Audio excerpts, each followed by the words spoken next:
নিজের সন্তানের চাইতে মূল্যবান কোন সম্পদ মানুষের আর হতে পারে না। এই সম্পদ আল্লাহ তাআলা যাকে দেননি পরীক্ষা করার জন্য, তিনি জানেন এই সম্পদের মূল্য কত বেশি।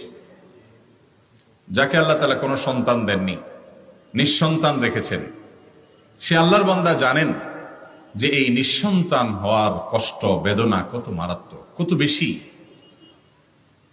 আর যাদেরকে আল্লাহ তাআলা এই সন্তান দিয়েছেন, এই নেয়ামত দিয়েছেন, সন্ততি দিয়েছেন, তারা এই নেয়ামতের যদি সদ্ব্যবহার না করেন, এই নেয়ামতের যদি যথাযথ কদর না করেন, তো আল্লাহ রাব্বুল আলামিনের কাছে এর জন্য জবাবদিহি করতে হবে। আমরা আমাদের দেশে সাধারণত একমুখী ওয়াজ শুনে অভ্যস্ত, আর সেটা হলো বাবা মায়ের অধিকার, বাবা মায়ের হক। সন্দেহ নাই যে এই পৃথিবীতে আল্লাহর পরে সবচেয়ে বেশি অধিকার এবং সবচেয়ে বেশি এবং বড় পাওনা হলো রাসূল করিম সাল্লাল্লাহু আলাইহি ওয়াসাল্লামের।